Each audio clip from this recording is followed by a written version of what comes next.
probably wondering why this video took so long to make. Well...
That feels right. I hope that answers all your questions. So, I don't really know why this is the case, but I have always had a very soft spot for the Nintendo Wii. I know it gets a lot of flack for the endless amount of shovelware that it always got, but the Wii was a very simple system with an easy-to-grasp gimmick. Developers decided that since the Wii was already a weaker system, it would work out perfectly that they made low-quality games that didn't require any effort. They were cheap, standard-definition experiences that could be churned out within a few days and dropped onto the flourishing console. The Wii had a lot of fantastic games from Nintendo, and even a few third parties alike. Now, the Wii is generally looked at pretty much just for the fantastic first-party experiences available on the platform, such as Mario Galaxy 1 and 2, Twilight Princess, Skyward Sword, Metroid Prime 3, the rest of the trilogy ported later, along with Pikmin 1 and 2, Donkey Kong Country Returns, Super Smash Bros. Brawl, Mario Kart Wii, and New Super Mario Bros., and even some great Kirby titles, just to name a handful of fantastic things they put out for the system. But that's the thing. Most of you out there already knew about those games, and for good reason. But the Wii is a remarkable console for hidden gems. So many games were getting released so fast on this thing, it was really easy for great games to just sort of get lost in the shuffle. Now, I'm not here to talk about all those hidden gems you've already heard about, because to me that just means they're not hidden gems anymore. All kinds of YouTubers have already covered this subject in the past, and they've all sort of come to similar lists, even if it takes a few videos to get there. What I have here are completely new games that I've never seen any other YouTuber really talk about extensively or even really at all. These are games that I personally have been looking for and found on my own that I thought were hidden gems that did not get enough recognition when they came out. And the bonus to that is that they're super cheap games. The most expensive one I got was 15 bucks, and the cheapest one I got was most of them were 3 bucks. So, I hope you'll enjoy the list, and let's get right into it. That's not to say that you won't potentially know about any of the 5 games already, but I think there's probably at least 1 or 2 games on here that will surprise you. This list obviously is very subjective. What has been obscure for me might be super common for you to come across, and what I define to be fun might be horrible for you, but I still think that there is something on here for everyone. The order of the list will be determined by a combination of fun and obscurity, starting with the least obscure, least fun game, and working my way down to the most fun, most unknown game. On top of all of those requirements, I'm also going to go ahead and say that every game on this list is a console exclusive to the Wii. By that, I mean games that only appear on the Wii, with the exception of maybe the PC, or the version for the Wii is so drastically different from the counterparts that, well, it's basically a unique game. Spyborgs. This game is so weird and so ridiculous. It's published by Capcom and developed by an American studio appropriately called Bionic Games. It was first shown off with mixed to negative reception, and after the team took some time to rework the game, they refocused the ideas on art style and came up with this super fun cooperative brawler. The game's graphics are super polished and clean. Each character has their own style and moves, and it's quite a decent amount of fun to play around with. It's a fairly challenging game. It really isn't too easy at all and requires a good amount of effort and concentration from the player, resulting in a very fun and engaging, polished experience. I, like anybody, am not really a fan of waggle to attack. That's why it's great that you can go into settings and change the attack to the B button, and make the experience much, much more enjoyable. I recommend this game, of course, to anyone that loves action games or brawlers, because this definitely scratches that itch.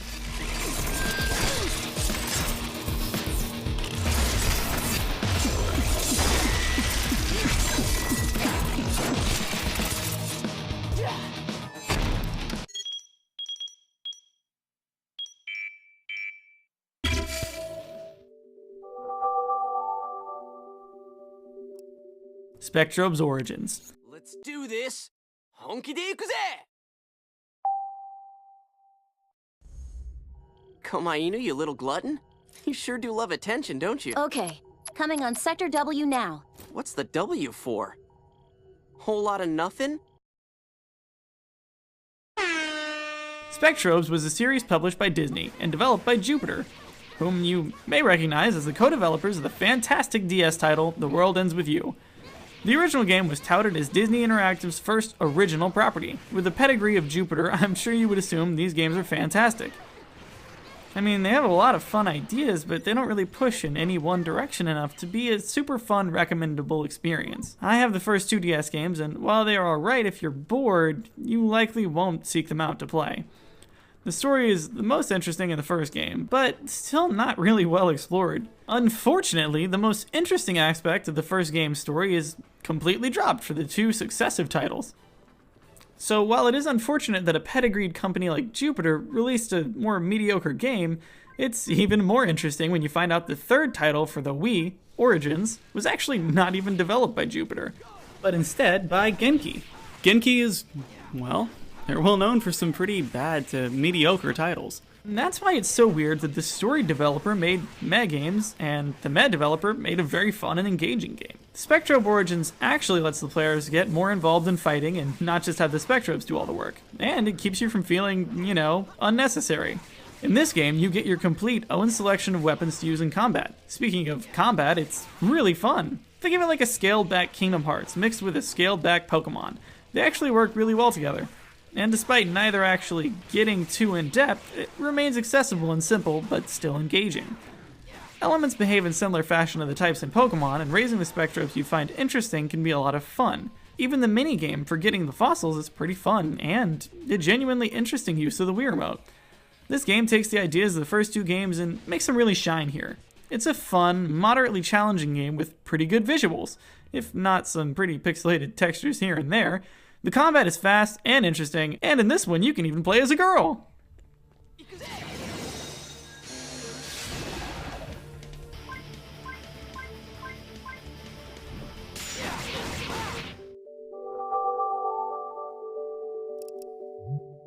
Battalion Wars 2. Now, I debated this slot on the list for quite a while. I had a few options that I liked, but when it came down to it, this series doesn't really get the attention that it deserves. I have admittedly played the GameCube game for much more time than its sequel, but it really does deserve this spot in its own right. It's basically 3D Advance Wars, to the point that the first game was actually originally called Advanced Wars Under Fire. It's a really goofy cartoon take on war games. You can quickly switch the control between different troops in the battlefield, making for a fun, dynamic gameplay system. The game has simple mechanics, but it also plays with those mechanics all the time, making the player find troops on the battlefield, giving you just one soldier, or even just having you shift between characters quickly to accomplish goals, such as protect a flag as it is raised above a base to capture it. This little duology of games just never gets talked about, and that is too bad. Although it's likely we will never get a sequel to these little oddball games, the second one is still a great third-person shooter, very fun experience.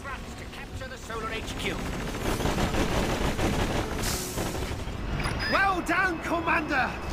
We are victorious! These islands are in the hands of their rightful owners once again! I'm not gonna comment on how racist that sounds. Watch how the honorless enemy flees!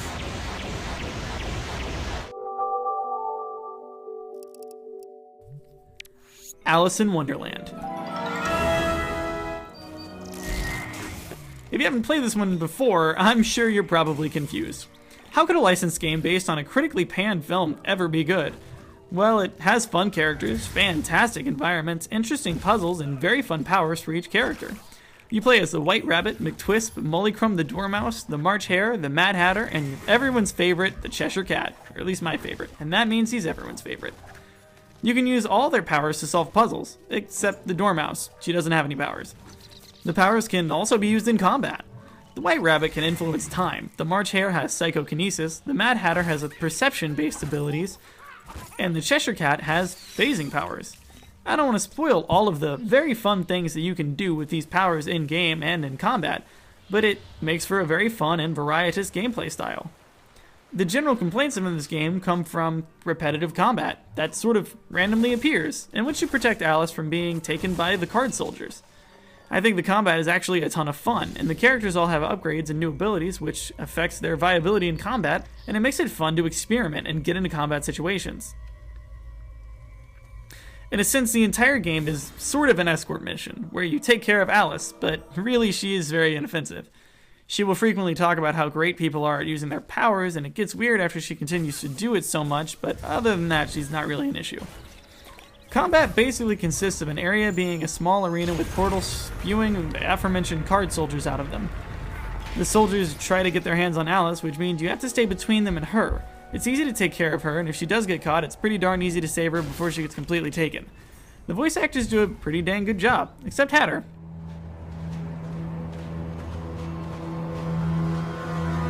How do we get across? With help? We don't need his help, Alice. He'd most likely lead us into the middle of those shadows, and then... be gone. He has a history of inglorious evaporation. Haven't you, Jess? I can't see across, Hatter, and there's no way around. We need his help. I can't trust him. Be that as it may. I mean, I have no idea what was even supposed to be going on here. This sounds horrible. The Wii Remote Pointer is put to great use here, being how the player actually activates the powers. It allows for quick and precise usage of them, which is great for puzzles. In fact, the game just sorta has great puzzles, great graphics, just fun levels, and super fun gameplay overall. I totally recommend it.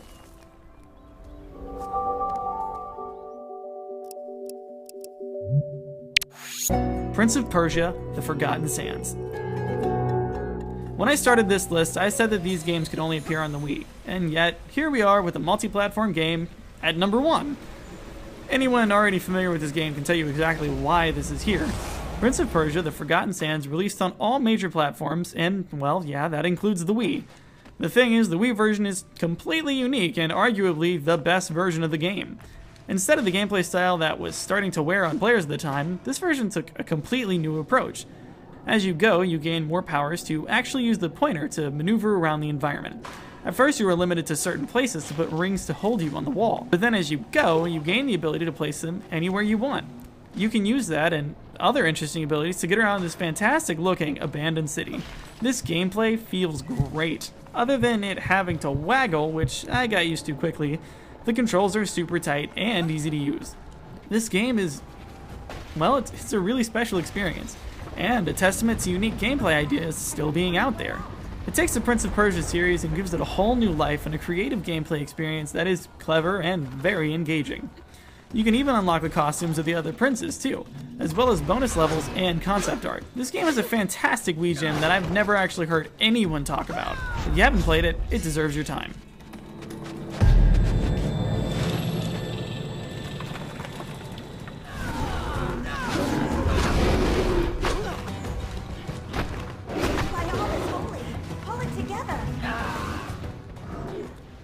So those are the Wii's still hidden gems. There are a few more games that I maybe would like to try and get to, but if I did, I'd have to get all of those first, and this video would have just never released at all. And to be honest with you, most of the games were $2.95. They have just been pushed aside like any of the other shovelware experiences on the console. The Wii now is only remembered for its great Nintendo titles. Well, I think it's safe to say that there are more great games out there for this incredibly bizarre and lovable little rectangle. I hope you enjoyed this video. It took me a long time to make because I was, well, trying to actually get all the games and play through them. If you have any other hidden gems for the Wii, you can let me know in the comments below. If you like this, let me know by hitting that like button. If you want to see more of me, subscribe and ring the bell. Thank you so much for taking the time to watch this. Jesus loves you, so do I, and have a wonderful evening.